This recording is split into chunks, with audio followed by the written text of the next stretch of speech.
एक बूढ़े गिद्ध ने बताया, यह 8 बातें जीवन में याद रखने पर कभी औलाद पर संकट नहीं आता, धन की हानि नहीं होती है और अपनों से कभी धोखा नहीं मिलता है। ऐसी रोचक कहानी मित्रों आप सभी लोगों के होश उड़ा देगी। इस वीडियो को आप सभी लोग पूरा देखना, क्योंकि मित्रों गरुड़ पुराण जैसे महाग्रंथ में कहा गया है कि कथा हो या सीख, अगर उसे बीच में ही छोड़ दिया जाता है तो वह पाप की श्रेणी में आता है। इसलिए ही मित्रों मेरा आप सभी से निवेदन है कि आप सभी लोग इस वीडियो को अंत तक पूरा अवश्य देखें। चलिए मित्रों कथा को शुरू करते हैं। मित्रों बहुत ही पुराने समय की बात है।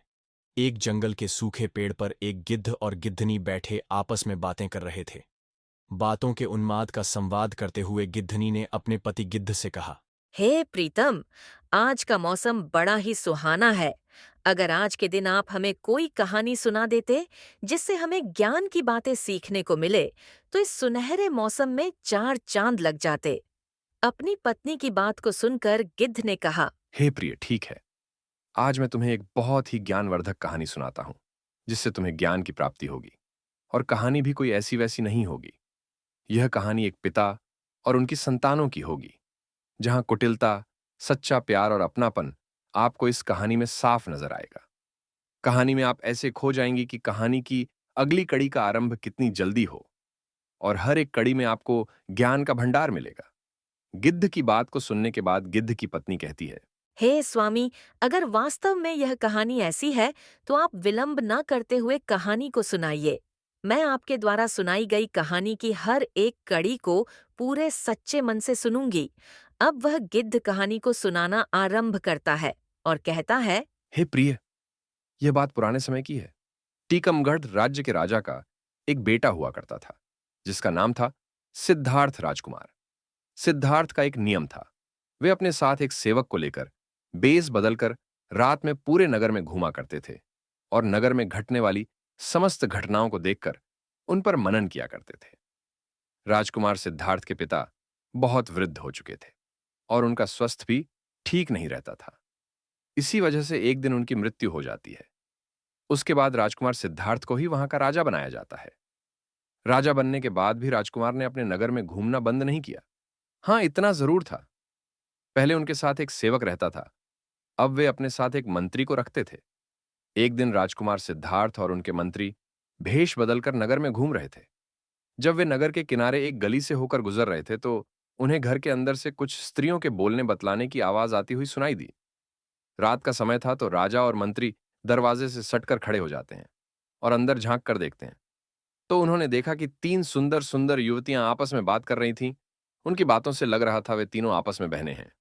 वे तीनों ही बैठकर अपनी अपनी पसंद के बारे में बातचीत कर रही थीं। बड़ी बहन कहती हैं, बहनों, मुझे तो स्वादिष्ट भोजन खाने का बड़ा शौक है। मैं तो अपना विवाह किसी राजा के रसोइये से करूंगी, जो जिससे मुझे स्वादिष्ट भोजन खाने को मिलता रहे।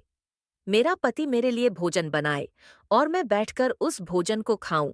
तब मछली वाली कहती है, हे बहनों, मैं तो अपना विवाह किसी राजा के बड़े अधिकारी से करना चाहती हूँ। अगर मेरा विवाह राजा के मंत्री से हो जाए, सेनापति से हो जाए या कोतवाल से हो जाए, तो मैं अपने आप को बहुत धन्य समझूंगी, क्योंकि राजा का सेनापति उस राजा की पूरी सेना को संभालता है। तभी छोटी बहन उनकी बातें सुनकर चुपचाप बैठी रही। तब उन दोनों बहनों ने अपनी छोटी बहन से पूछा कि बहन, तुम चुपचाप कैसे बैठी हो? तुम भी अपनी बताओ। अपनी बहनों की बात को सुनकर उनकी छोटी बहन कहने लगी, बहनों, मेरा काम नौकर चाकर से नहीं चलेगा। मैं तो अपना विवाह राजा से करूंगी, ताकि तुम दोनों के पतियों पर मैं हुक्म चला सकूं। और मैं इतना चाहती हूं कि राजा से मुझे एक ऐसा बेटा पैदा हो जो हंस से तो फूल झड़े रोए, तो आंखों से मोती टपके, जिसके एक ओर के केस सोने के समान हो तो दूसरी ओर के चांदी के समान हो। बस ऐसा मेरा सपना है।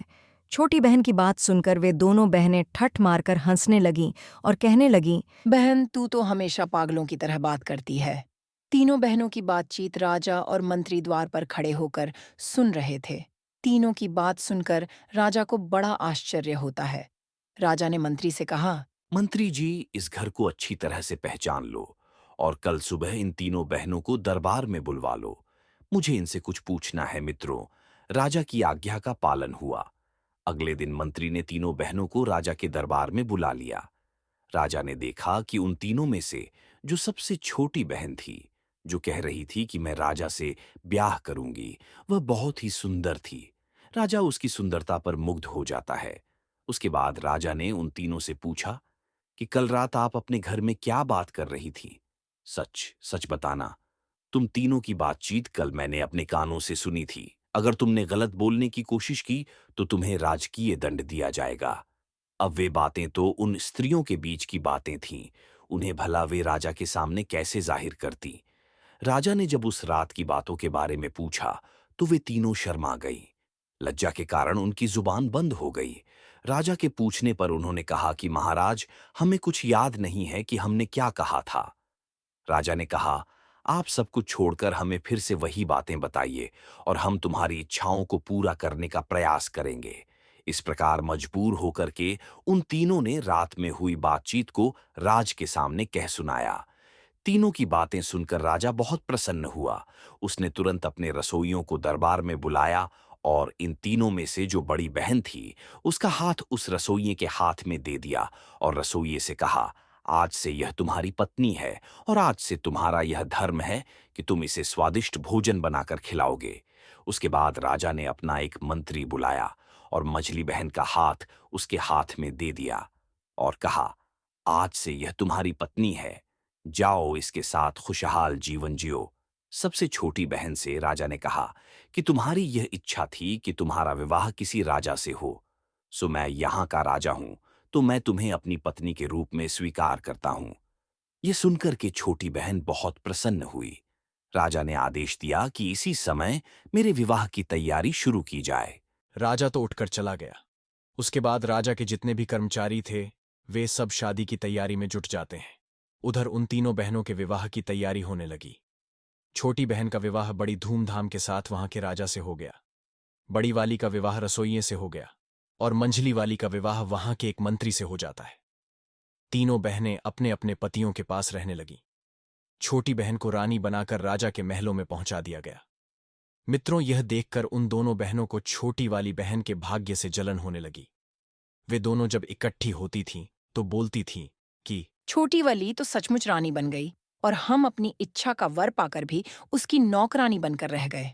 हमारी छोटी बहन इतनी कौन सी हूर की परी है जो उसको राजा ने अपनी रानी बना लिया। मझली वाली कहने लगी, बहन, बुरा तो मुझे भी लग रहा है। राजा ने उसमें ऐसा क्या देख लिया जो उससे शादी कर ली? कहीं हुई बातों का क्या है? आदमी हर तरह की बातें सोचता है और करता है। मेरी समझ से तो छोटी वाली नहीं, बल्कि तुम रानी बनने के योग्य हो। मुझे भी यह देखकर आश्चर्य होता है कि राजा की अक्ल पर क्या पत्थर पड़ गए थे जो उसे पसंद कर लिया। उससे तो तुम 100 गुना अच्छी थी। मित्रों, इस प्रकार वे दोनों बहनें एक दूसरे को कोसने लगीं और एक दूसरे की बुराई करके अपने दिल को तसल्ली देने लगीं। लेकिन कई बार उनकी जलन इतनी प्रबल हो जाती थी, जब छोटी रानी अपनी बहनों से कोई काम करने को कहती थी तो उसके मन में विचार आता था, हम उसकी बड़ी बहन होकर भी उसके नौकर चाकर की पत्नी हैं और वह हमसे छोटा होकर भी वह हम पर हुक्म चलाती है। हम और हमारे पति उसके एक इशारे पर नाचने लगते हैं। इस तरह की बातें करके दोनों दिन रात अपनी छाती को जलाती रहती थीं। कई बार सोचती थीं कि उसे खत्म कर दिया जाए या राजा की नज़रों में उसे गिरा दिया जाए, तभी हमारे मन को शांति मिलेगी। वे दिन रात इसी उपाय में लगी रहती थी। छोटी बहन जो रानी बन चुकी थी, वह जब भी अपनी बहनों से मिलने जाती थी तो अपनी हैसियत का ख्याल नहीं करती थी, बल्कि वह अपनी बहनों से इस तरह मिलती थी कि उन्हें ऐसा ना लगे कि वह उन्हें नीचा दिखा रही है। इसके साथ ही छोटी बहन अपनी दोनों बहनों से बहुत प्रेम करती थी। सभी लोग जानते थे कि वे दोनों नौकरों की पत्नियां हैं और उसकी बहन रानी है। मित्रों, कुछ महीनों के बाद रानी का जो गर्भ होता है वह ठहर जाता है। यह खबर पाकर राजा को बड़ी खुशी होती है। इधर छोटी वाली बहन से मिलने दोनों बहनें भी पहुंच जाती हैं और कहती हैं, बहन, मुझे इस बात की बड़ी खुशी हुई है कि तुम माँ बनने वाली हो। अब तो हम दोनों बहनें ही बच्चे के जन्म तक तुम्हारी देखभाल करेंगे। तब उसकी छोटी बहन जो रानी बनी थी, उसने कहा, बहनों, इससे अच्छी बात हमारे लिए और क्या हो सकती है। तुम मेरी बड़ी बहनें हो, मेरी माँ के समान हो। तुमसे बढ़कर भला मेरी देखभाल कौन कर सकता है। तुम अपने पतियों के द्वारा यह आवेदन राजा के सामने पेश कर दो। आशा है कि वे इसे स्वीकार कर लेंगे। मित्रों, उन दोनों ने अपने पतियों से कहकर अपने पतियों के द्वारा राजा से आवेदन किया। राजा तब ने कहा, ठीक है, ये बात हम रानी से पूछकर ही आपको बताएंगे। राजा ने अपनी रानी से पूछा तो वह खुशी खुशी तैयार हो गई। अब तो राजा ने उन दोनों बहनों के लिए रानी के पास रहने और उसकी देखरेख करने की अनुमति दे दी। वे दोनों बहनें रानी के पास महल के अंदर रहने लगी। अब उन्हें अपनी दुष्टता का प्रदर्शन करने का पूरा मौका मिल चुका था। इधर जब रानी के बच्चे का जन्म होने का समय आता है तो उन्होंने सारी दास दासियों को वहां से हटा दिया, क्योंकि यही एक ऐसा समय था जब वह अपना षड्यंत्र रचकर रानी को राजा की नजरों में गिराना चाहती थी। इधर रानी ने एक बहुत ही सुंदर पुत्र को जन्म दिया। पुत्र को देखकर उन दोनों बहनों की जलन और भी चौगुनी हो गई। चुपचाप उन दोनों ने उस बच्चे को महल के बाहर ले जाकर एक कंबल में लपेटकर एक लकड़ी के संदूक में रखकर नदी में बहा दिया और वहां से एक मरा हुआ कुत्ते का बच्चा उठाकर रानी के पास लाकर रख देती है। और महल की सभी दास दसियों को उन सब ने बताया कि रानी ने एक मरे हुए कुत्ते के बच्चे को जन्म दिया है। यह बात सुनकर सभी हैरान रह जाते हैं। इधर राजा को जब यह मालूम हुआ तो वह भी क्रोध से लाल पीला हो जाता है। राजा कहने लगा कि ऐसी स्त्री का मैं क्या करूंगा जो कुत्ते के बच्चे को जन्म देने वाली है। मैं तो इस रानी को मरवा दूंगा। राजा को ऐसा कहता देखकर मंत्री ने उसे समझा बुझाकर शांत किया। इधर वह संदूक नहर में बहता हुआ जाने लगा। नहर जो थी वह राजा के बगीचे से होकर जाती थी। बगीचे की रखवाली के लिए राजा ने जो सिपाही नियुक्त किया गया था, उस सिपाही का घर भी नहर के किनारे बना हुआ था। जब उसने नहर में बहते जाते हुए एक लकड़ी के संदूक को देखा, तब उसने उस संदूक को बाहर निकाल लिया। जब उसने उस संदूक को खोलकर देखा, तब उसमें एक अत्यंत सुंदर तेजवान बालक लेटा हुआ था। बालक को देखकर सिपाही बड़ा हैरान होता है कि इस बालक को नहर में भला किसने छोड़ दिया है। उस सिपाही ने ज्यादा सोच विचार नहीं किया कि यह बच्चा नहर में किसने डाला है, क्यों डाला है। उसको भी कोई संतान नहीं थी, इसलिए वह उस बच्चे को उठाकर अपनी पत्नी के पास ले आया और बोला, भाग्यवान, आज हमें भगवान ने एक बच्चा दिया है। बच्चे को पाकर उसकी पत्नी भी बड़ी खुश हो जाती है। उस दिन के बाद बिना किसी से चर्चा किए उस सिपाही और उसकी पत्नी उस बच्चे का पालन पोषण करने लगते हैं। धीरे धीरे 1 वर्ष बीत जाता है। उधर दूसरे वर्ष रानी ने फिर एक और पुत्र को जन्म दिया। इस बार भी उसकी बहनों ने उसी तरह की दुष्टता करके बच्चे को बाहर ले जाकर नहर में फेंक दिया और रानी के पास एक मरी हुई बिल्ली का बच्चा लाकर रख दिया। जब राजा को इस बात का पता चला तो राजा का क्रोध 7वें आसमान पर चढ़ गया था। अब पूरे राज्य महल में फिर से मातम छा जाता है। राजा इस बार रानी को मार देना चाहता था। राजा को अत्यंत क्रोधित देखकर मंत्री ने फिर उसे समझाया और रानी को मारने से बचा लिया। अब धीरे धीरे राजा और राजमहल के लोगों की नजरों में रानी के लिए सम्मान कम होता जा रहा था।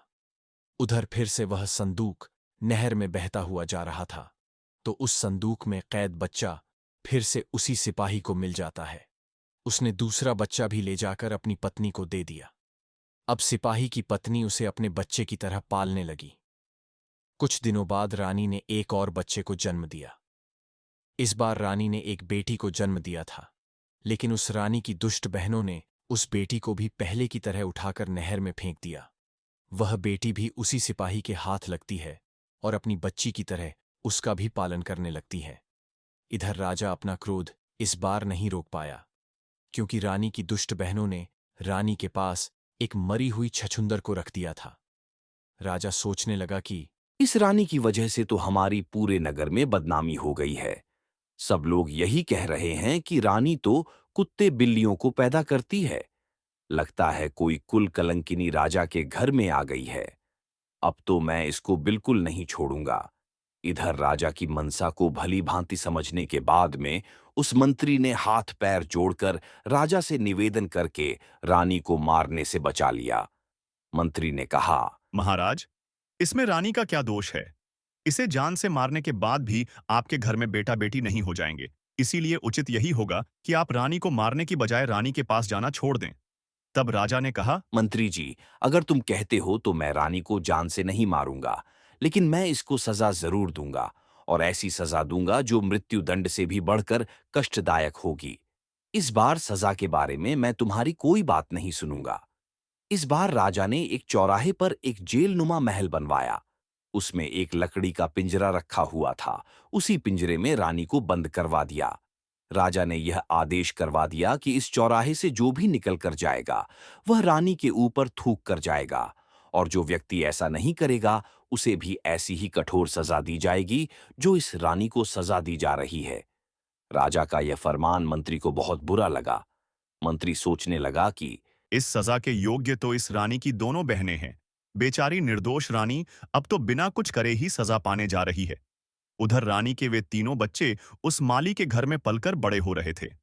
माली ने उनकी शिक्षा दीक्षा कराई। धीरे धीरे वे सभी विद्याओं में पारंगत हो गए। इधर धीरे धीरे तीनों बच्चे बड़े होते हैं, तो उधर उस माली और माली की पत्नी की भी कुछ दिनों बाद दोनों की मृत्यु हो जाती है। उनके मरने पर उनका अंतिम संस्कार करके तीनों भाई बहन मिलकर उस घर में रहने लगे। दोनों भाइयों को राजा के यहाँ नौकरी भी मिल जाती है, परंतु उनकी कभी राजा से भेंट नहीं हो पाई थी। एक दिन दोनों भाई शिकार खेलने के लिए जाते हैं। उनकी बहन घर में अकेली थी। उसी समय उसके यहाँ एक बूढ़ी माँ उसके घर पर आती है और उससे कहती हैं, बेटी, मैं तुम्हारे यहाँ कुछ समय के लिए ठहरना चाहती हूँ। लड़की ने तुरंत अनुमति दे दी। लड़की ने बूढ़ी माँ को भोजन कराया, उनकी खूब सेवा की, अपने घर के आसपास सुंदर बाग, बगीचे और तालाब को दिखाया। वहाँ का सुंदर वातावरण देखकर बूढ़ी माँ का भी हृदय खुशी से गदगद हो गया। लड़की ने पूछा, अम्मा, मेरे महल और बाग के बारे में तुम्हारी क्या राय है? क्या कोई और चीज की कमी है जो यहाँ होनी चाहिए? तब उस बुढ़िया ने कहा, बेटी, यह प्रश्न मुझसे ना करो तो अच्छा है। मैं कहूंगी तो तुम कहोगी कि यह 2 टके की बुढ़िया मेरे महल और बाग में नुकस निकालने आ गई। उस बूढ़ी औरत की बात को सुनकर लड़की ने जोर देकर कहा, माँ जी, मैं ऐसा कुछ नहीं कहूंगी। तुम जो कुछ भी कमी इसमें समझती हो वह मुझे बताओ, मैं उसे पूरा करने की कोशिश करूंगी। तब बुढ़िया ने कहा, बेटी, यह सब कुछ तो तुम्हारा ठीक है, किंतु मेरी समझ में यहाँ पर 3 चीजें और आ जाएं तो संसार में तुम्हारा बाग सबसे सुंदर हो जाएगा, लेकिन उनका मिलना बहुत कठिन है। हे पुत्री, वह 3 चीजें क्या हैं? तुम ध्यान देकर सुनो। एक तो है बुलबुल है, जो मनुष्य की तरह बोलती है। जब वह बोलती है तो उसके आसपास सैकड़ों हजारों चिड़ियां जमा हो जाती हैं और उसके स्वर में स्वर मिलाने लगती है। दूसरा है एक गाने वाला पेड़, उसके पत्ते मोटे और चिकने होते हैं। हवा चलने पर उस पेड़ के पत्ते एक दूसरे से रगड़ खाते हैं तो उनसे मधुर संगीत निकलता है। उस संगीत को हर कोई सुनने वाला मन से मुग्ध हो जाता है। और तीसरी वस्तु है वह सुनहरा पानी।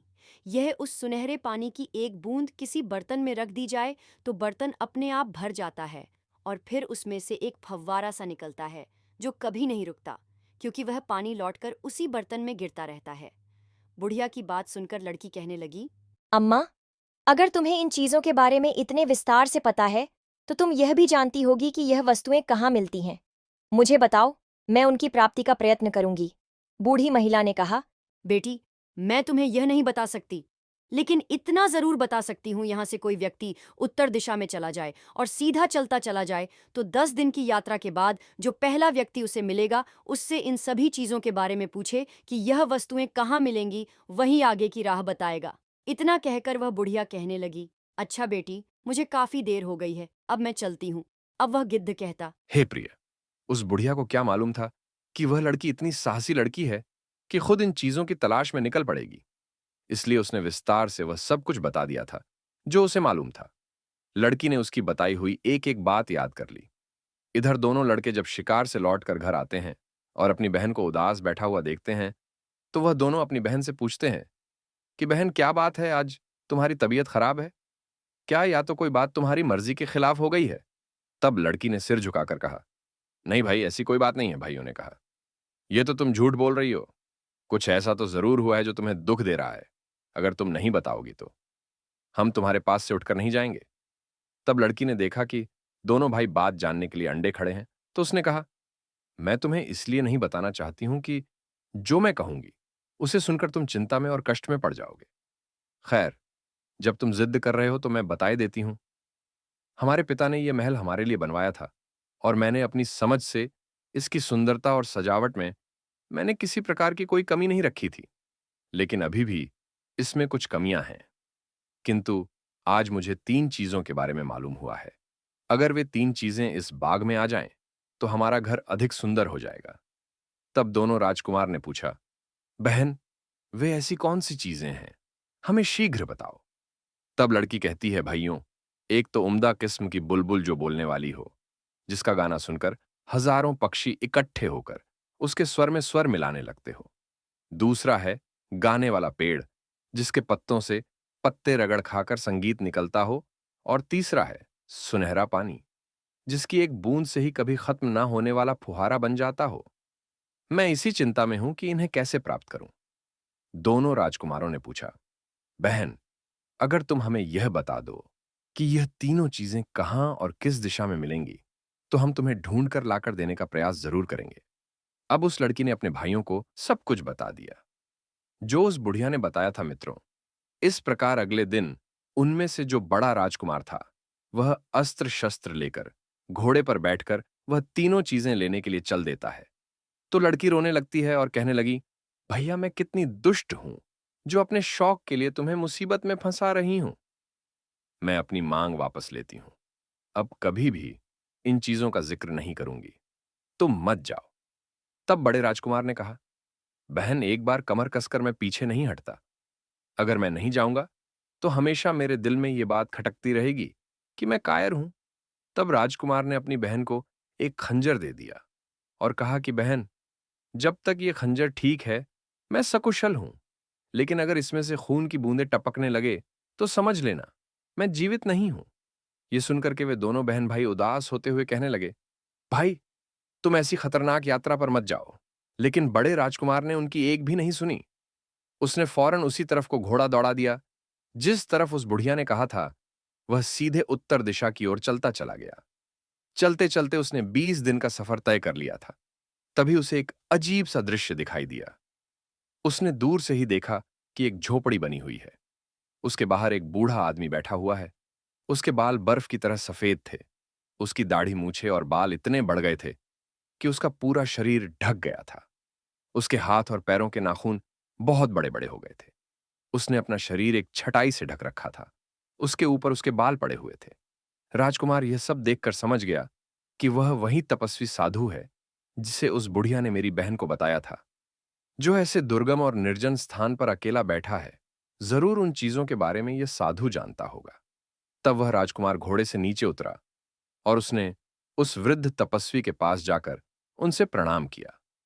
तपस्वी ने प्रत्युत्तर में कुछ कहा, लेकिन उनकी आवाज राजकुमार को समझ में नहीं आई, क्योंकि तपस्वी बालों से खुद को पूरी तरह से ढके हुए था। राजकुमार ने फौरन अपनी जेब से एक छोटी सी कैंची निकाली और कहा, तपस्वी महाराज, आपके बालों की वजह से आपकी आवाज मेरे समझ में नहीं आ रही है। यदि आप आज्ञा दें तो मैं आपकी दाढ़ी, मूंछ और बालों को काट दूं। तपस्वी ने इशारे से कह दिया। हां, राजकुमार ने उनके सारे बाल काट दिए। अब तो साधु का चेहरा बिल्कुल बदल गया था। राजकुमार ने कहा, तपस्वी, यदि मेरे पास दर्पण होता तो मैं आपको जरूर दिखाता कि बालों के कटने के बाद आप बूढ़े से जवान हो गए हो। राजकुमार की ऐसी बातें सुनकर तपस्वी मुस्कुराया और बोला, बेटा, मैं तुम्हारी सेवा से प्रसन्न हूं। अब बताओ, तुम इतनी दूर किस लिए आए हो? मैं तुम्हारी क्या मदद कर सकता हूं? तब राजकुमार ने बताया कि साधु महाराज, मैं बहुत दूर से उम्दा किस्म की बुलबुल गाने वाला पेड़ और सुनहरा पानी लेने आया हूं। आप मुझे बताएं कि ये वस्तुएं मुझे कहां मिलेंगी। राजकुमार की बात सुनकर साधु चुप हो गया। तब राजकुमार ने पूछा, महाराज, आप चुप कैसे हो गए हो? कृपया कुछ तो बताइए। यदि नहीं पता है तो आप मना कर दो। तब तपस्वी ने कहा, पुत्र, मुझे पता तो है, लेकिन मैं तुम्हें इसलिए नहीं बताना चाहता। तुम्हारी सेवा के बदले मैं तुम्हें मुसीबत में डालना नहीं चाहता। वहां का मार्ग बड़ा कठिन है। सैकड़ों लोग वहां गए, लेकिन कोई लौट कर नहीं आया। इसीलिए मैं तुमसे कहता हूं, जहां से आए हो वहां वापस चले जाओ। राजकुमार ने कहा, बूढ़े बाबा, मैं जाने के लिए नहीं आया हूं। मुझे अपना कार्य पूरा करना है। मैंने अपनी बहन को वचन दिया है। इसमें चाहे मेरी जान ही क्यों ना चली जाए। तुम मुझे वहां तक पहुंचाने का रास्ता बता दो, बाकी मैं देख लूंगा। तुम मेरे युद्ध कौशल पर विश्वास करो। तपस्वी ने कहा, बेटे, यही तो मुश्किल है कि तुम्हें युद्ध कौशल दिखाने का अवसर ही नहीं मिलेगा। तुम्हें जो शत्रु मिलेंगे वे सामने से मुकाबला नहीं करते हैं, बल्कि छुपकर ही वार करते हैं। राजकुमार ने कहा, मैं छुपे तौर पर वार करने वालों से भी अच्छी तरह से निपटना जानता हूं। आप मुझे वहां जाने का रास्ता बता दीजिए। मित्रों, उस तपस्वी ने उसे बहुत समझाया, लेकिन राजकुमार ने अपनी जिद नहीं छोड़ी। तब तपस्वी ने उसे अपने झोले में से एक गेंद निकाल कर दे दी और कहा, मुझे तुम्हारे जीवन का बहुत अफसोस हो रहा है, लेकिन तुमने जिद पकड़ ली है, तो अपना भला बुरा तुम स्वयं ही जानो। तुम घोड़े पर सवार होकर के सीधे ही जाओ और उस गेंद को भूमि पर गिरा दो। यह गेंद खुद ही लुढ़क लगेगी और तुम इस गेंद के पीछे पीछे चलते जाना। जब तक यह लुढ़क रहे, तब तक तुम चलते रहना। यह गेंद एक पहाड़ के नीचे जाकर रुक जाएगी। वही एक पेड़ से तुम घोड़े को बांध देना और फिर आगे पहाड़ पर चढ़ने लगना। तुम्हारे दोनों ओर काले पत्थर दिखाई देंगे। तुम उन पर ध्यान मत देना। इस दौरान तुम्हें पीछे से कई आवाजें सुनाई देंगी। तुम्हें कुछ धमकियां तो कुछ गालियां भी सुनाई देंगी। तुम उन्हें अनसुना कर देना। अगर तुमने एक बार भी डरकर पीछे की ओर देखा, तो तुम और तुम्हारा घोड़ा दोनों काले पत्थर के रूप में बन जाओगे। वहां पड़े हुए काले पत्थर वहीं सब लोग हैं जो इन्हीं चीजों को लेने के लिए गए थे और पीछे लौटकर देखने के कारण वहां पत्थर बन गए हैं। अगर तुम कुशलतापूर्वक पहाड़ की चोटी पर पहुंच गए, तो वहां एक वृक्ष पर टंगा हुआ पिंजरा तुमको मिलेगा, जिसमें गाने वाली चिड़िया मौजूद होगी। उस चिड़िया की बातों से तुम्हें डरना नहीं है, बल्कि उससे तुम उस गाने वाले पेड़ और सुनहरे पानी का पता पूछना। वह चिड़िया तुम्हें बताएगी कि जो चीजें तुम उससे पूछ रहे हो, वह कहां मिलेगी। इन सब चीजों को पाने बाद तुम्हारी राह में कोई खतरा नहीं रहेगा बेटे। मैंने यह सब तो तुम्हें जरूर बता दिया, लेकिन फिर भी मैं यही कहता हूं कि तुम वापस लौट जाओ। मैं साफ साफ देख रहा हूं, तुम वहां तक नहीं पहुंच पाओगे। उससे पहले ही तुम काले पत्थर के रूप में परिवर्तित हो जाओगे। राजकुमार उस सन्यासी की बात नहीं मानता है और राजकुमार आगे की ओर चलने को तैयार हो जाता है। तब उस तपस्वी ने वह गेंद लड़का दी। गेंद लुढ़कते लुढ़कते उसी पहाड़ी की तलहटी में जाकर रुक गई। वहां से ऊपर जाने के लिए एक बड़ा सकरा रास्ता था। राजकुमार ने घोड़े को वहीं बांध दिया और पहाड़ पर चढ़ने लगा। कुछ दूर आगे जाने पर उसे बड़े बड़े काले काले पत्थर दिखाई दिए। उन पत्थरों के बीच वह राजकुमार अभी 5 कदम ही आगे बढ़ा होगा, तभी पीछे से कुछ आवाजें आनी शुरू हो जाती हैं। वे आवाजें उस राजकुमार को धमका रही थी। कोई आवाज कह रही थी, कौन है बेवकूफ जो आगे जा रहा है, तो वहीं दूसरी आवाज कह रही थी, पकड़ो इसे। कोई कहती थी, यह कितना बड़ा दुष्ट है, इसे पकड़कर मार डालो। कोई उस पर चीखती हुई आती थी, तो कोई चिल्लाती हुई आती थी, तो कोई कहती थी, इसे घेर लो जरूर, यह उस चिड़िया को चुराने आया है। राजकुमार ने उन आवाजों की उपेक्षा की और तेजी से आगे के लिए बढ़ने लगा। लेकिन वह जितना आगे बढ़ रहा था, उतनी ही आवाज तेज होती जा रही थी। उसके कानों के पर्दे फटने लगे, दिमाग सुन्न होने लगा। तब उसे तपस्वी ने उसे जो बताया था, वह उसके दिमाग से निकल गया और एक बार वह मुड़कर पीछे देखने लगा। जैसे ही उसने पीछे देखा, तो वह घोड़ा और राजकुमार दोनों काले पत्थर के बन जाते हैं। इधर अपनी बहन को राजकुमार जो खंजर देकर गया था कि मेरी मृत्यु होने पर इस खंजर से खून टपकने लगेगा। अब राजकुमारी उस खंजर को रोजाना म्यान से निकालकर देखती थी। कुछ नहीं होता था उसमें। लेकिन उधर जैसे ही राजकुमार काला पत्थर बना, वैसे ही उस खंजर से खून टपकने लगा। यह देखकर राजकुमारी जोर जोर से रोने लगी। सिर पटक पटक कर कहने लगी, हाय भैया, मेरी नादानी से तुम्हारी जान चली गई। न जाने किस मनहूस घड़ी में वह कमबख्त बुढ़िया यहां आई थी। वह ना यहां आती और ना मैं इस झंझट में पड़ती। मैंने उसके साथ अच्छा व्यवहार किया, लेकिन उसने मुझे लालच में डाल दिया। हे भगवान, तू मेरे भैया को जिंदा घर लौटा दे, चाहे मेरी मौत भेज दे। अगर मेरे भैया ही ना रहे, तो मैं चिड़िया और पेड़ और उस पानी का क्या करूंगी। मुझे कुछ नहीं चाहिए, मुझे सिर्फ मेरा भाई चाहिए। लड़की को रोता देखकर उसका दूसरा भाई भी रोने लगता है और कहने लगा, बहन, अब रोने धोने से कोई फायदा नहीं। मैं जो कहता हूं तुम वह करो। मैं पता लगाऊंगा कि भैया किस प्राकृतिक कारण से मरे या किसी शत्रु ने उन्हें घेर कर मारा है।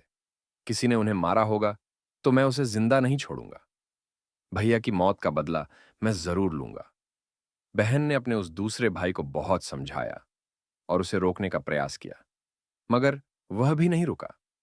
बहन बोली, मैंने एक भाई को तो मैंने खो दिया है, मैं अपने दूसरे भाई को मौत के मुंह में नहीं जाने दूंगी।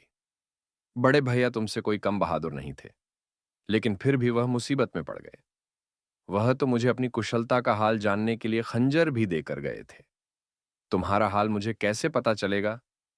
तब दूसरे राजकुमार ने अपनी बहन को एक मोतियों की माला दी और उसने कहा, देखो बहन, इस माला के सारे मोती अलग अलग हैं। जिस दिन इनके मोती एक दूसरे से चिपक जाएंगे तो तुम समझ लेना कि मैं दुनिया में नहीं हूं। ऐसा कहकर के दूसरा राजकुमार भी घोड़े पर बैठ करके चल देता है और 20 दिन की यात्रा करके वह उन्हीं आर्षि के पास पहुंच जाता है। आर्षि को प्रणाम करके के उसने पूछा कि हे मुनिवर, क्या आप मुझे बता सकते हैं कि बोलने वाली चिड़िया और गाने वाला पेड़ और सुनहरा पानी कहां मिलेगा? तब उस तपस्वी ने कहा, बेटा, वह राह तो बड़ी खतरनाक है। तुम वहां जाने की बात छोड़ दो और घर वापस लौट जाओ। वहां अभी तक जितने भी लोग वहां गए हैं, कोई भी लौटकर नहीं आया है। कुछ दिन पहले एक नौजवान आया था, देखने में बिल्कुल तुम्हारे जैसा था। मैंने उसे भी बहुत समझाया, वह भी नहीं माना और वह भी अभी तक लौटकर नहीं आया है। तब राजकुमार ने जवाब दिया, वह मेरा बड़ा भाई था और यह मैं जानता हूं कि अब वह जीवित नहीं है, लेकिन मैं यह नहीं जानता कि वह कैसे मरा है, कि वह किसी प्राकृतिक कारण से मरा है या किसी दुश्मन ने उसे घेर कर मारा है। तब वह सिद्ध तपस्वी कहता है, मैं तुम्हें बताता हूं, बहुत से आदमी मेरी चेतावनी के बावजूद भी उस रास्ते पर चले जाते हैं और काले पत्थर बन जाते हैं। तुम्हारे भाई के साथ भी यही हुआ है। तुम मेरी बात मानो और घर लौट जाओ, वरना तुम भी काले पत्थर बनकर रह जाओगे।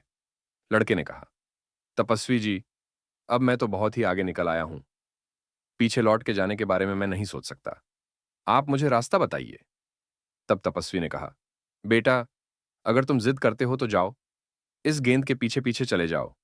यह गेंद तुम्हें मंजिल तक पहुंचा देगी। इतना कहकर तपस्वी ने वह गेंद लड़के को दी। वह गेंद उस राजकुमार को पता बताती हुई लुढ़क हुई चली जा रही थी। राजकुमार उसके पीछे पीछे चलता गया। कुछ देर चलने के बाद वह गेंद एक पहाड़ के पास जाकर रुक गई। दूसरे राजकुमार ने घोड़ा वहीं पर छोड़ा और उस पहाड़ी के ऊपर चढ़ने लगा। अभी वह 2-4 कदम ऊपर चढ़ा ही होगा कि उसने सुना कि पीछे से कोई डांट कर कह रहा है, अबे बदमाश, अरे बदतमीज, तू कहां बड़ा चला जा रहा है? रुक जा कमबख्त, मैं तुझे सजा देता हूं। गाली सुनकर के दूसरे राजकुमार को क्रोध आ जाता है। उसका खून खोल उठा। वह उस तपस्वी द्वारा बताई गई चेतावनी को भूल गया। उसने म्यान से तलवार खींच ली और पलट कर देखा कि गाली देने वाले के टुकड़े टुकड़े कर डालूं। किंतु पीछे देखते ही वह काले पत्थर के रूप में बदल जाता है और उसका घोड़ा भी काले पत्थर का बन जाता है। मित्रों, उधर राजकुमारी ने जब उस माला को देखा जिसे राजकुमार देकर गया था, उसने देखा कि माला के सारे मोती एक दूसरे से चिपक गए हैं। यह देखकर लड़की जोर जोर से चीख पड़ी। वह समझ गई कि उसका दूसरा भाई भी अब दुनिया में नहीं है। भाई के गम में वह बुरी तरह से रोने लगी और रोते रोते बेहोश हो जाती है। जब उसे होश आता है, तब उसने निश्चय किया कि मेरे ही कारण मेरे दोनों भाई मौत के मुंह में चले गए हैं। मैं भी अब जीकर क्या करूंगी मित्रों?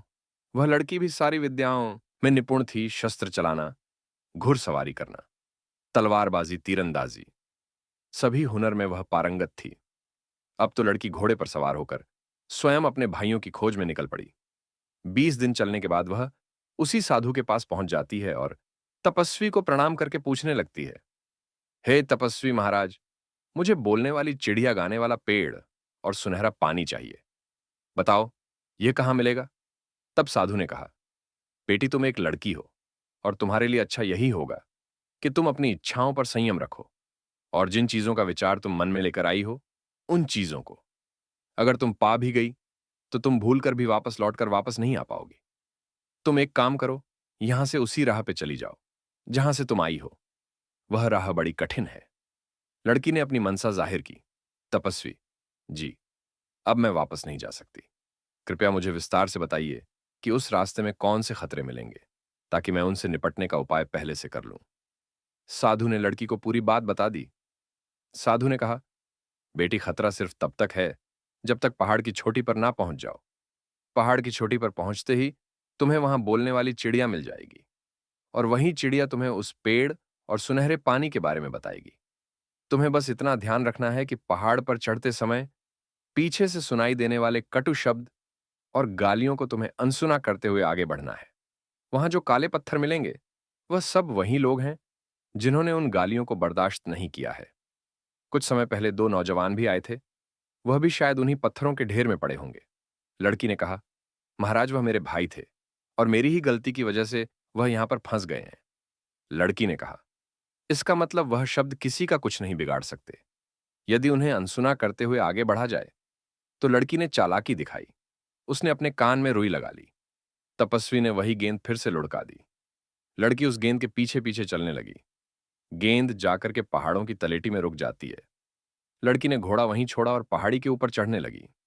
तभी पीछे से बड़ी भयानक आवाजें आने लगती हैं, किंतु लड़की के कानों में रुई लगी थी। इस कारण से वह आवाज उसे सुनाई नहीं दे रही थी। लड़की लगातार आगे की ओर बढ़ती जा रही थी। आवाजें धीरे धीरे बहुत तेज होती चली गई। लड़की उन गालियों को सुनती गई और सहन करती गई। आखिरकार वह उस पहाड़ की चोटी पर चढ़ ही गई। वहां जाकर उसने देखा कि एक पिंजरे में एक सुंदर चिड़िया मधुर सुर में गा रही थी। लड़की को देखते ही वह चिड़िया एकदम गरज कर कहने लगी, हे लड़की, खबरदार, मेरे पास मत आना।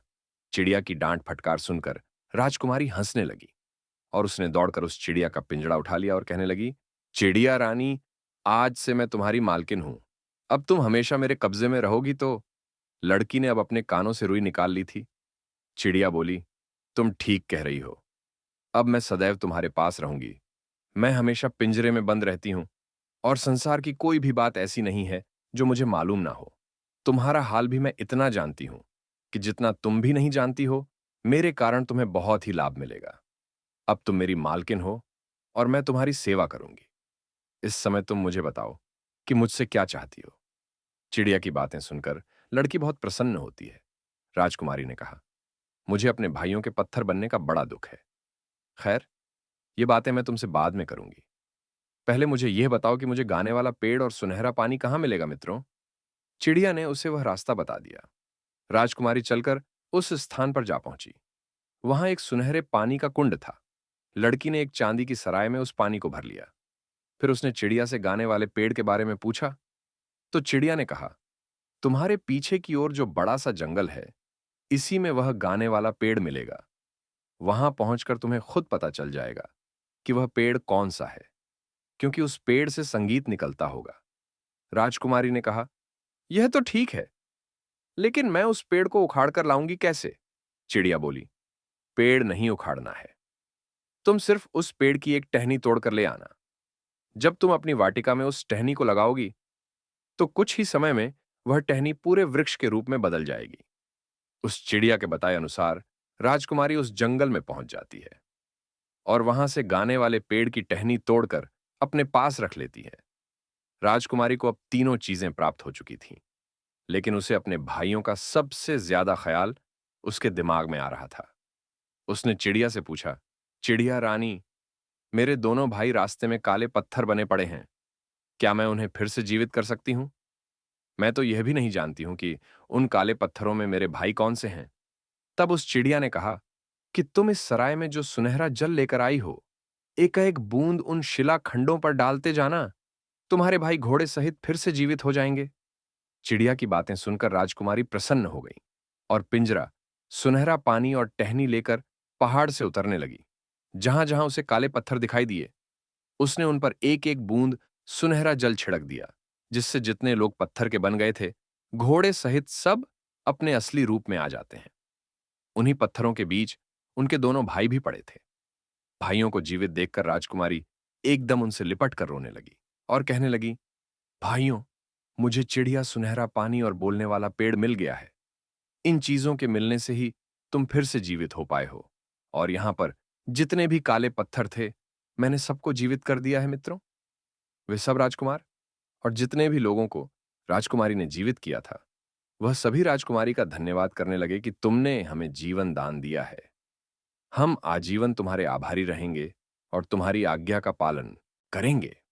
राजकुमारी बोली, मैंने तुम लोगों पर कोई एहसान नहीं किया है। मैं अपने भाइयों को जिंदा करना चाहती थी। उसमें अगर तुम्हारा भी लाभ हो गया तो यह तो बड़ी खुशी की बात है। अब तुम लोग अपने अपने निवास स्थानों पर चले जाओ।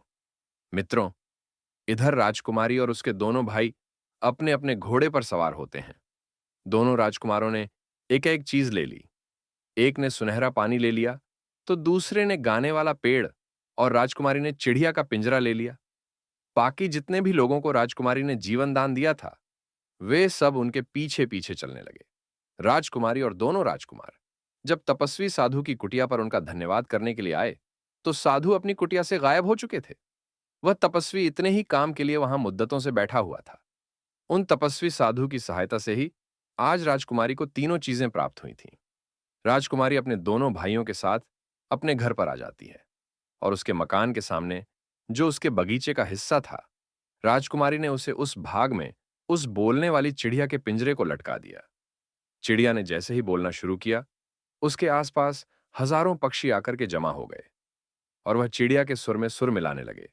राजकुमारी ने थोड़ी दूर पर उस गाने वाले पेड़ की टहनी भी लगा दी। अब कुछ ही दिनों में वह विशाल पेड़ भी तैयार हो गया। अब हवा चलने पर उसके पत्तों की रगड़ से उसमें संगीत की ध्वनि फूटती थी। राजकुमारी ने एक संगमरमर के पत्थरों से बाग में एक कुंड बनवाया। उस कुंड में वह सुनहरा पानी डाल दिया।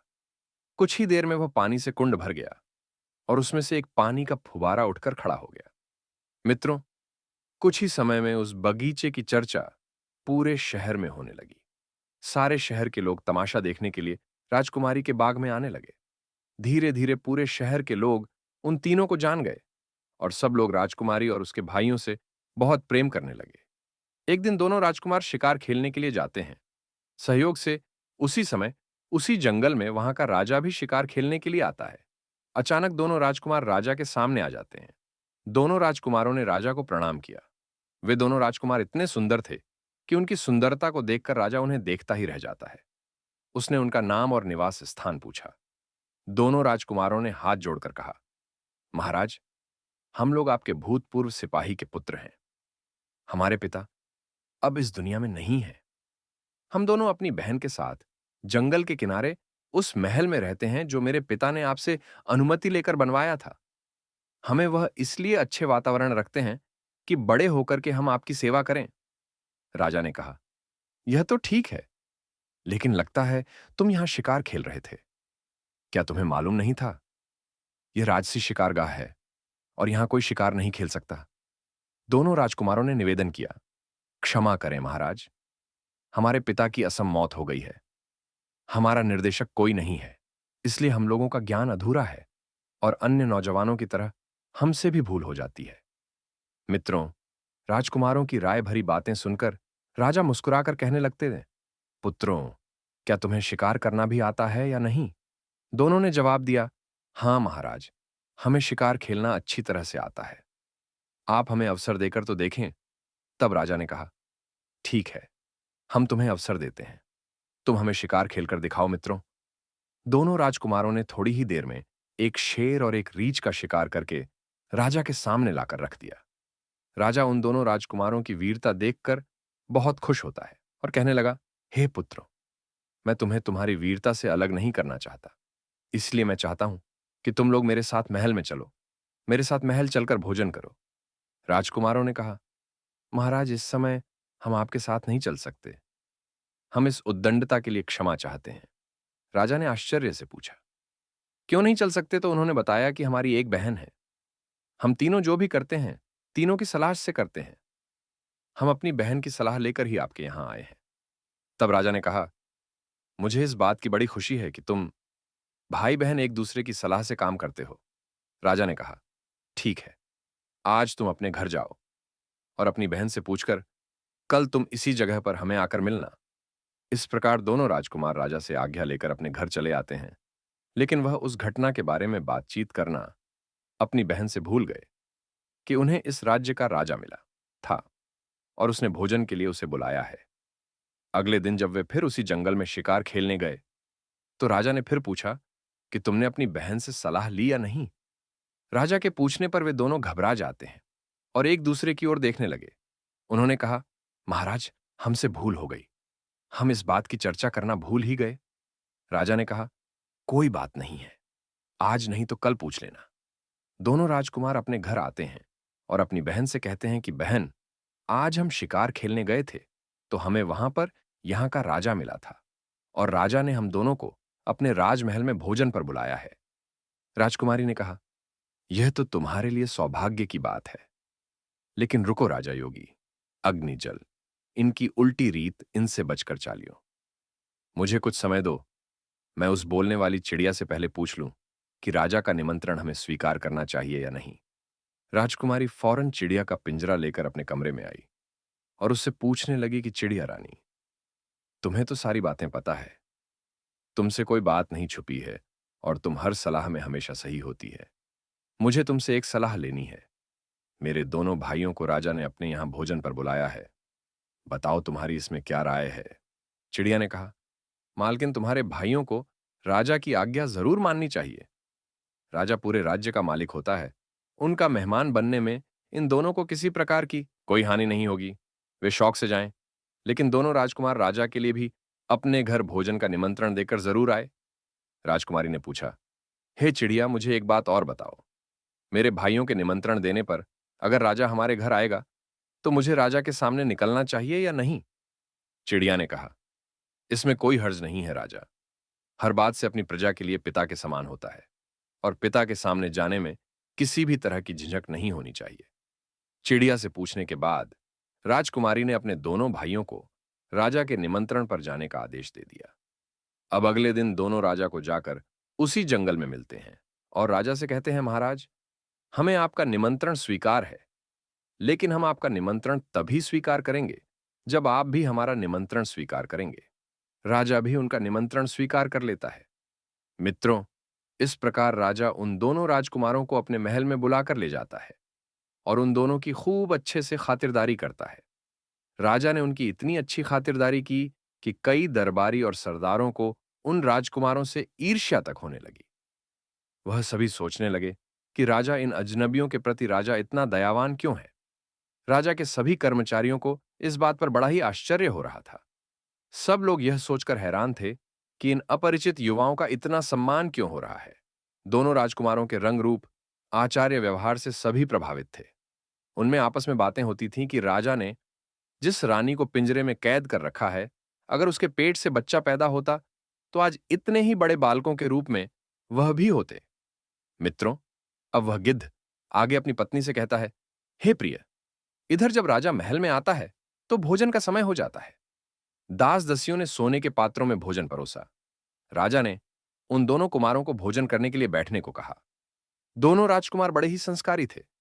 राजा ने उनकी कई तरह से परीक्षा लेकर देख लिया, लेकिन वह हर परीक्षा में खरे उतरे।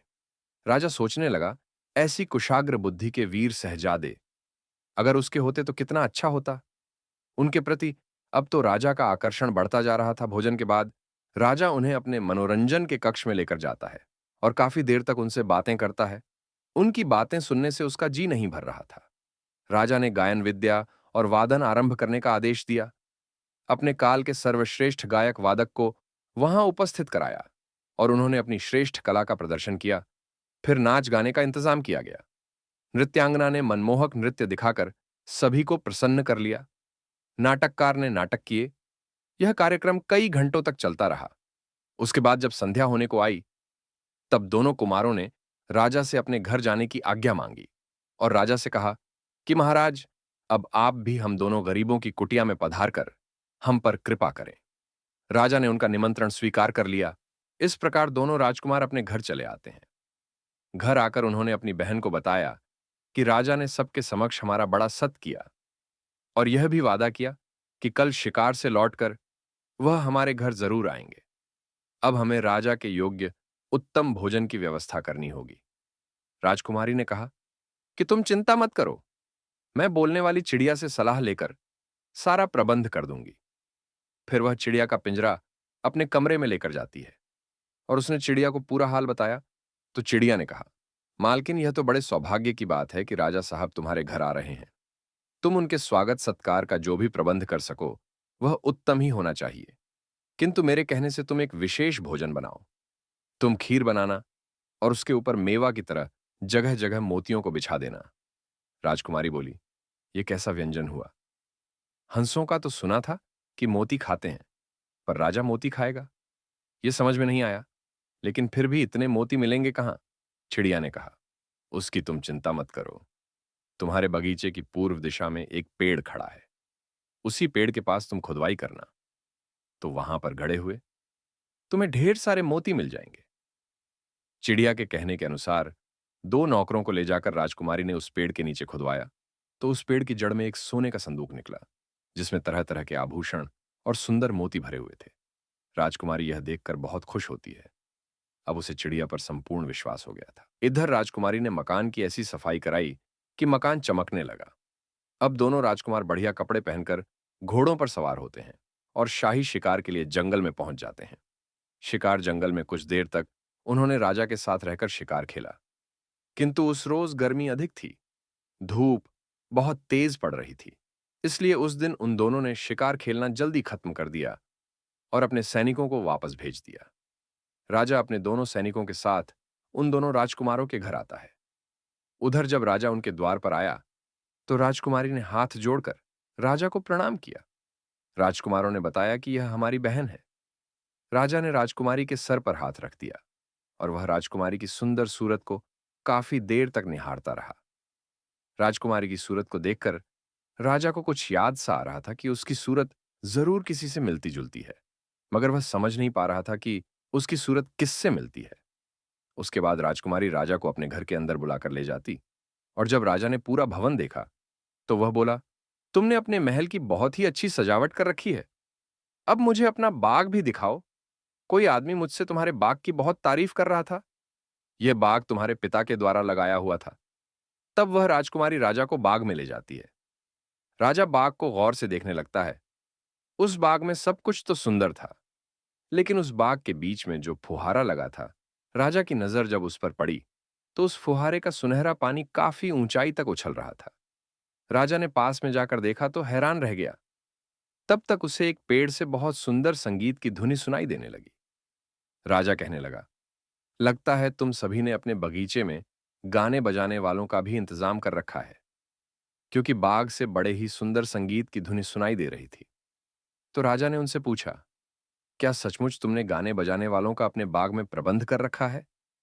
तो राजकुमारी हंसकर कहने लगी, महाराज, यहां कोई गवैया नहीं है। हमारे बगीचे में एक पेड़ है, इसके पत्तों की रगड़ से संगीत निकलता है। मित्रों, राजा उसे देखकर हक्का बक्का रह जाता है। वास्तव में पेड़ से संगीत निकल रहा था। राजा ने कहा, यह तो बड़ी अजीब सी चीज है। इनके जैसी चीज की तो मैं कभी कल्पना भी नहीं कर सकता। तुमने ये कहां से पाई है? राजकुमारी ने कहा, महाराज, यह मत पूछो कि हमने कहां से पाई हैं। हम इन्हें मौत के मुंह से निकालकर हम लाए हैं। राजकुमारी ने राजा से कहा, मेरे पास एक और अजीब चीज है जिसे आप और देख लें। वह एक चिड़िया है जो आदमी की तरह बोलती है, और जब यह गाती है तो सारे पक्षी जमा हो जाते हैं और इसके सुर में सुर मिलाते हैं। राजा उस चिड़िया को बड़े ही गौर से देखने लगा। जब वह राजा उस चिड़िया को गौर से देखता है तो फिर उसे बीती हुई बातें याद आने लगती हैं। फिर उस चिड़िया ने उस राजा को एक कहानी सुनाई जो पहले बीत चुकी थी। तो राजा अब उसकी बातें सुनकर अपना सर पकड़ लेता है और कहता है कि यह सारी बातें तो हमें रानी की बहनों ने बताई थी, जो रानी की सगी बहनें थीं, क्योंकि वे उसकी शुभ चिंतक थीं। तब चिड़िया ने कहा, महाराज, यही तो भूल हुई है आपसे कि आपने उन्हें शुभ चिंतक समझा। जब से उन्होंने देखा कि वे नौकरों से ब्याही गई हैं और छोटी बहन राजरानी बन गई है, तो झलकर मरी जा रही थी। उन दुष्टों ने इस बात का भी ख्याल नहीं किया कि रानी ने शादी के बाद भी उनसे बहनों जैसा प्रेम रखा था। रानी को मृत्युदंड दिलाने के लिए उन्होंने 3 बार सफेद झूठ बोला है। वह तो भला हो, उस मंत्री का जिसके कारण रानी की जान बची है। अब राजा को रानी के प्रति अपने दुर्व्यवहार को याद करके उसकी आंखों में आंसू आने लगे। चिड़िया फिर बोली, महाराज, आप अपने सामने खड़े इन तीनों बच्चों को गौर से देखिए। यह तीनों बच्चे कोई बिल्ली बच्चा, कोई कुत्ते का बच्चा, तो कोई छछूदर का बच्चा है, जिन्हें आपकी रानी ने जन्म दिया था। रानी की दुर्दशा उनकी बहनों के कारण हुई है। रानी की बहनों ने इनके जन्म पर इनकी जगह मरे हुए जानवर रख दिए और इन्हें कंबल में लपेटकर टोकरी में डालकर नहर में फेंक दिया था, ताकि यह डूबकर मर जाए और किसी को पता भी ना चले। किंतु भगवान को इन्हें जीवित रखना था। आपके दरबार का जो माली था, उसने इन तीनों को नहर से निकाल लिया, क्योंकि उसको कोई संतान नहीं थी। इसलिए उसने इनका लालन पालन किया और अपनी संतान की तरह पाल पोषकर बड़ा किया। इन्हें भली प्रकार की शिक्षा दिलाई और इनके लिए यह महल बनवाया है। महाराज, यह तीनों कोई और नहीं, आपकी रानी की संतानें हैं। तब राजा ने चिड़िया से कहा, चिड़िया, तुझे मैं किस तरह से धन्यवाद दूं? दुश्मनों की दुष्टता और रानी का निर्दोष होना मेरे सामने आज तुमने स्पष्ट कर दिया है। मेरे बच्चों को तूने पहचानवाया है। मैं बार बार सोचता था कि इन लड़कों के प्रति मन में आकर्षण और ममता क्यों उपजती है। मैं उनकी बातों पर नाराज क्यों नहीं हो पा रहा हूं। इस प्रकार राजा ने अपने तीनों बच्चों को गले लगा लिया। चारों की आंखों में आंसुओं की धार बहने लगी। आज अपने बच्चों से मिलकर राजा बड़ा खुश होता है। राजा को ऐसा लग रहा था जैसे उसकी आत्मा लौट आई हो। फिर उसके बाद सब ने मिलकर भोजन का आनंद लिया। कुछ देर बातें करने के बाद राजा ने कहा कि अब मैं महल को जाता हूं, कल फिर वापस आऊंगा। कल तुम लोगों को मेरे नहीं, बल्कि अपनी माता के स्वागत के लिए तैयार रहना है। उसके बाद महल में रहने के लिए भी आपको चलना है। अब इतना कहकर राजा वहां से महल को चल देता है। महल में पहुंचकर राजा ने मंत्री को बुलवाया और उसने उसकी खूब प्रशंसा की कि तुम कितने बुद्धिमान मंत्री हो, तुम्हारे कारण रानी की जान बची थी। फिर उसने रानी की बहनों की दुष्टता का वर्णन मंत्री के सामने किया। राजा ने मंत्री को सारी कहानी का सुनाई और कहा कि उन दोनों दुष्ट स्त्रियों को अब भी बुलाकर उन्हें वही दंड दिया जाए जो मैंने अपनी रानी को दिया था। किसी भी प्रकार की वे दया की पात्र नहीं है मित्रों। मंत्री ने बिना देर किए राजा के आदेश अनुसार सारे कार्य किए और दोनों दुष्ट बहनों को वही दंड दिया गया जिसकी वे हकदार थीं। उसी चौराहे पर उन्हें पिंजरे में बंद कर दिया गया और पिंजरे से रानी को निकालकर राजा ने उसे गले लगाकर बार बार उससे क्षमा मांगी और रानी को बताया कि उसके दोनों बेटा और बेटी जिंदा है। यह खबर सारे राज में फैल गई। सभी लोग उत्सव मनाने लगे। हर जगह नाच गाना होने लगा। रानी राजा के साथ महल में आ गई और फिर वह अपने बच्चों से मिलने के लिए उनके राजा के साथ पास गई। तीनों बच्चे अपनी मां से देर तक लिपटे रहे। रानी अपने बच्चों से मिलकर बहुत प्रसन्न हुई। आज परमात्मा ने उन्हें फिर से मिला दिया था। राजकुमारी ने अपनी मां को उस बोलने वाली चिड़िया से मिलाया और अपने सुंदर बाग में खड़े उस पेड़ को दिखाया जिससे संगीत निकलता था। अब वह गिद्ध आगे कहता है, हे प्रिय, अब तुम्हें वह ज्ञान की बात पता चलेंगी। ध्यान से सुनना। चिड़िया ने राजा और रानी से कहा, हे राजन, जीवन में 8 महत्वपूर्ण बातें याद रखी जाएं तो इससे आपकी औलाद पर कोई संकट नहीं आता है और ना ही कभी धन की हानि होगी और धोखेबाजों से भी बचा जा सकता है। पहली बात, बिना देखे सुनी सुनाई बातों पर विश्वास करके कोई निर्णायक कदम ना उठाए। अगर किसी को सजा देने की बात हो तब कभी सुनी सुनाई बातों पर विश्वास नहीं करना चाहिए। हमेशा अपनी आंखों से देखकर या कसौटी पर रखकर ही उचित कदम उठाना चाहिए।